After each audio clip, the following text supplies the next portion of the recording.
I'm David Jenkins. It's the 25th of January 2018, and this evening I'm talking to Adrian Rollins. Thank you very much indeed for coming, Adrian. And we're going to talk now about cricketers you played with and against. You were at Derbyshire in a time in the 1990s with a lot of very fine players.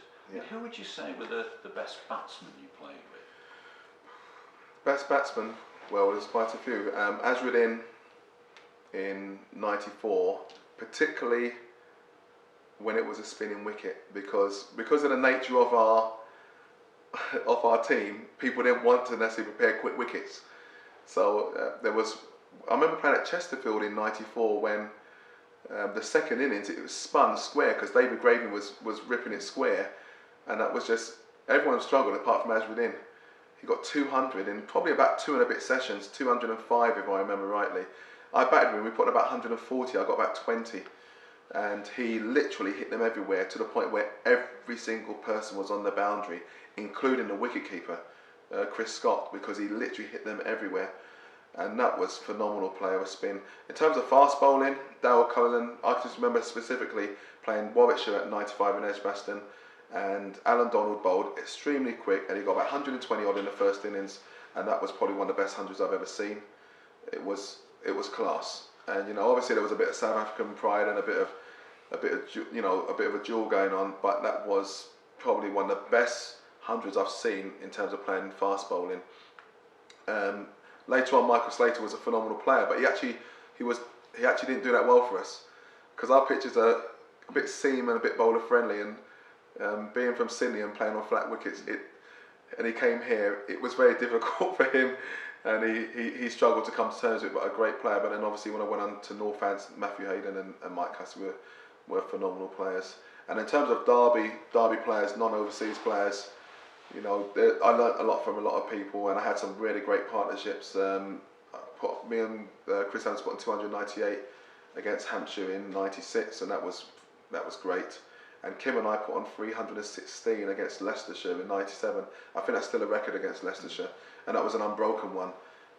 And that was quite interesting because I think we were about 80 for 2 or something like that. I'm sure Kim batted 4 and I opened, and it was an unbroken partnership. So, and that was really enjoyable, that partnership. And so was the one with Chris Adams, because it was spinning a square wicket. They prepared a wicket for Sean Newdow and Raj Maru, and it actually played into our hands a bit because we worked out a strategy that would work, and then I think Dean Jones got wickets that match, and Matt Vandral. I'm pretty sure Dean Jones got some wickets. So because we said we resorted to using spinners, and our seamers didn't bowl that much.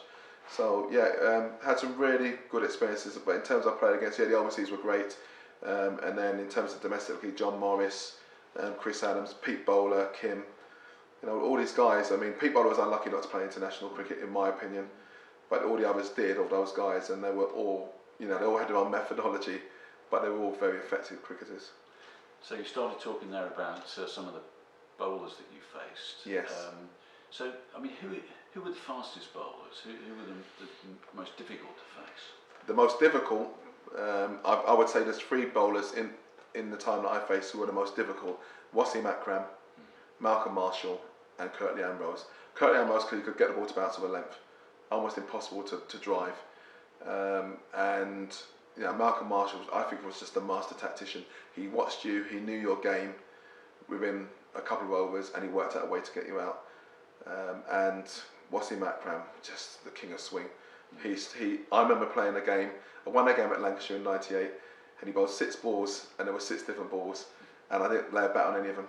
The last ball, my middle pole was out of the ground, and that was when I realised I didn't think I was going to make international cricket, because this guy, I mean, to be honest, he got a lot of people out, and he got a lot of test wickets, but absolutely master of swing bowling, and just everything he did, just incredible. And then beside the next layer, I would have people like Wasim Akram, Wako Yunus, Glenn McGrath, Courtney Walsh. Those guys in particular were all phenomenal, but I wouldn't put them, in terms of what I faced, I wouldn't put them in the same bracket. Though the quickest spell I ever faced was Alan Donald at Edgbaston in '95. The second innings, so the first innings Dale Connor got 100, but the second innings, that was quick. Dermot Reed put in his autobiography, the quickest spell that he saw Alan Donald ever bowl was that evening, because it was a typical second innings, half hour, and the typical nightmare that openers we often faced. And he ran in. I remember him bowling Kim out without Kim's bat coming halfway down. I remember poor Steve Griffiths coming in as a night watchman, being dismissed first ball, and then Chris Adams coming in, and he bowled a ball which Chris Adams said he didn't even see it. And then the next over, or a couple of overs later, I faced Dougie Brown and helped myself to a few fours, and then eventually got on Alan Donald's end. I think I hooked him for 2 or something, which really got even more upset. And then I got caught fending one off to gully, and I didn't often happen to me. I didn't often get out kind of fending or ducking. Probably one of the very few times, probably the only time in my whole career. But it was that quick. I remember I saw the ball come out of his hand. I saw the ball there. That's the only time in my whole career I actually lost the ball. Did not see it, and it was that quick. And apparently it was on West Midlands or whatever the local with me. I was smiling walking off. I was quite happy to not be there. So yeah, that was. But he was quick, but that was phenomenally quick. And that was peak Alan Donald, wasn't it? It was, in yeah. The mid-90s. Yeah. You know, over against Atherton and. Yeah. Well, that particular year, '95, he came back to Warwickshire with something to prove, because Lyle was there in '94, and there was the 501 and all the hundreds, and they won a lot of trophies that year. So he came back with a real determination to say, hold on a minute, okay, you might have had Brian Lyle last year, but this is what we're going to do this year. And that was why he really was fired up for most of that season. And I think he made the point. Yeah. He definitely did. And what about spin bowling? Who were the difficult spin bowlers to face? Domestically, Phil Tufnell. I think Phil Tufnell was one of England's best spinners. He was a real master of the craft, and a real character. But he incredible actual spinner off the ball. So he got the ball to spin and bounce. His arm ball was very, very difficult to read, and I see him get a few people with it, and I just thought he was an aggressive spinner. He wanted to get wickets as opposed to contain. I played against people like Robert Croft, John Embry, who, yeah, obviously in their right minds were really good spinners, but I would comfortably put Tufnell was the best that I faced from the England team. And then in terms of overseas, Matteo Muralitharan, Shane Warne, Anil Kumble was a different type of leg spinner to face. And very, very difficult to face, because you almost had to mentally try and play him like an in-swing bowler. That was our strategy until we started actually bowling actual leg spinners. He mainly got people out with top spinners and flippers, and he was quite a tall guy, probably about 6'3", 6'4", so a really different spinner to face. But though, I mean, Warne, Kumble, they all got more than 500 Test wickets, so yeah, they weren't average. And just from an outsider's point of view, you hear a lot these days about sledging and so yeah. on. I mean, was there a lot of that went on in county cricket? Not to me. No. Not to me, no. Not to you. I can't think why. I struggle to find out why. I didn't have many incidents where bowlers took it upon themselves to say things to me that were unpleasant. I probably can recall one. But no, even people like, I remember playing against Wackers, who didn't really say a lot anyway. To be honest, the West Indian guys were not known for sledging because they let their cricket do the talking. And really, when you're someone like Curtly Ambrose, you don't really have to say anything because you invariably got people out in the end anyway. So not many of those guys. And even when I played against the Aussie guys, Warne never said anything to me. He actually had a few words, because that was the game we beat Australia in '97. He had a few words to say with Chris Adams. They had a battle, and that was an interesting battle. But no, I didn't have any of the Aussie bowlers sledge me. I think I had one guy, I remember Justin Langer saying a few words to me, but I let it go, because it really, I laughed it off. It wasn't like they were going to say, I'll meet you around the back after the game. So it very rarely happened to me. I did see it occasionally. I think Corky wasn't shy of a few words to people, a few niceties, but then again, it was, I think when it comes to things like sledging, you've got to realise there's a reason for it, in terms of people are doing it to try and put you off your game.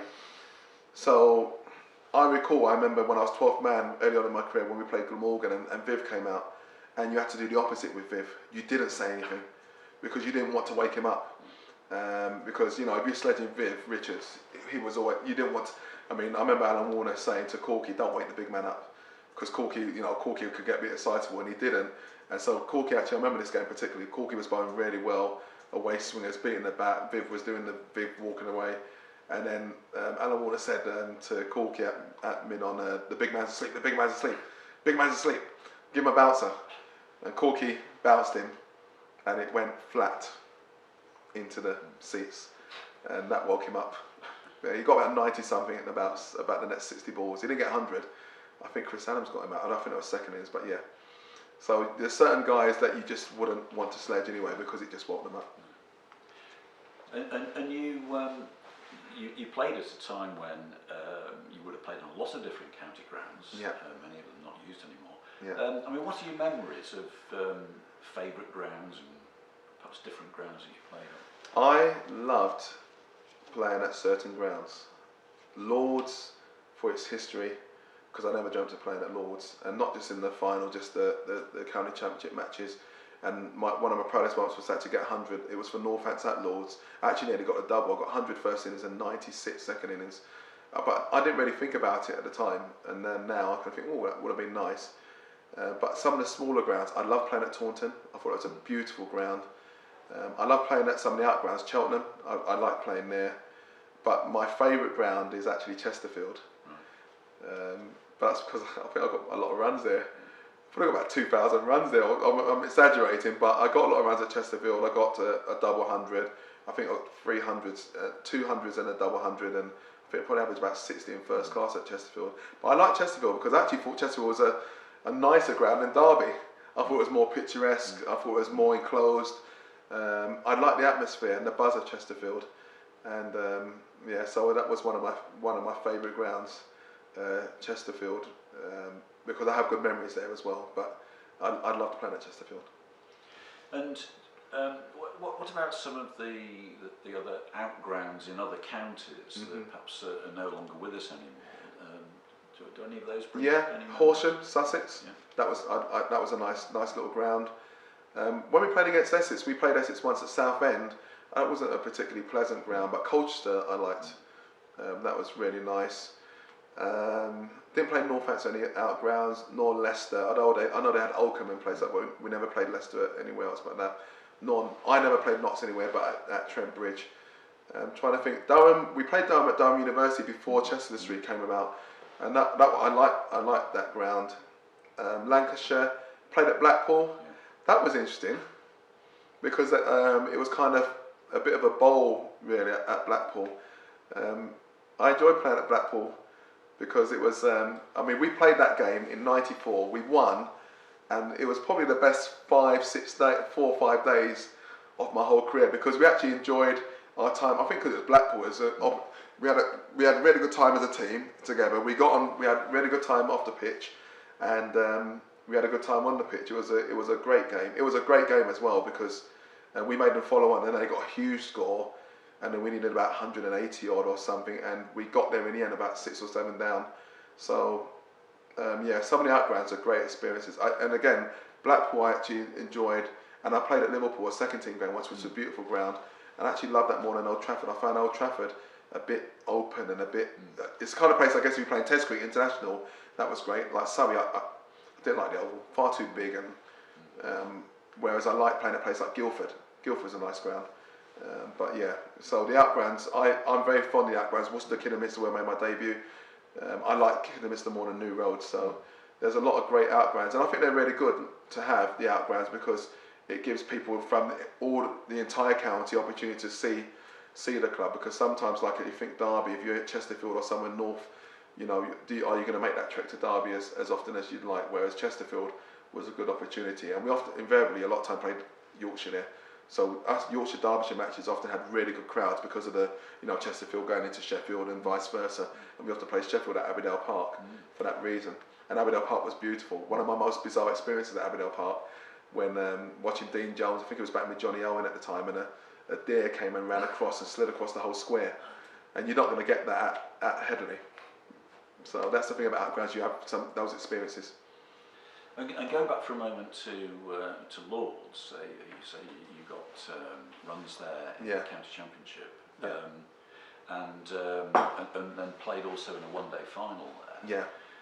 So how is it different when presumably you go out to play in a county game and there are very few people watching? Yeah. You go out and play in a one-day final, it's a full house or thereabouts.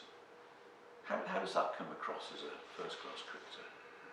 I think when you have those, they're one-off experiences. But our one-day games were generally, we had good talent depending on who we were playing against. Whenever we played Warwickshire at Edgbaston, a good turnout. Whenever we played Yorkshire, particularly if it was at Chesterfield or at Abbeydale, good turnout. So I think it was the one, it's depending on the team that you were playing against. I mean, we played Sussex at Horsham, I think it was in '98, we had a one-day game at Horsham, and that was actually really good turnout as well. So the one-day games always had good turnout, and sometimes and the overseas matches as well. So when we beat Australia in '97, it was a really good crowd, especially when it got to the kind of nail-biting thing where we won. That was a fantastic atmosphere. So yeah, I actually relished those opportunities because I didn't think I would get them. And the county championship matches, funny enough, I loved them. I loved my first class cricket perhaps more than my one-day cricket. Because I think when people come and support you in first class, they're really true fans. Whereas I know as much as I appreciate T20 nowadays, T20 is obviously it obviously gets people through the gate. It's exciting and it draws people in, but you don't necessarily. Some people might go there and might not even watch a ball of cricket or not know what's going on. Whereas if you're going to go watch 4-day cricket, you love cricket, and they're the people I appreciated to come and watch because they're true supporters and people would follow you around. I just really. Yeah, that was something I really appreciated. Well, thank you very much indeed, Adrian, for all those recollections. No problem. A pleasure. Thank you.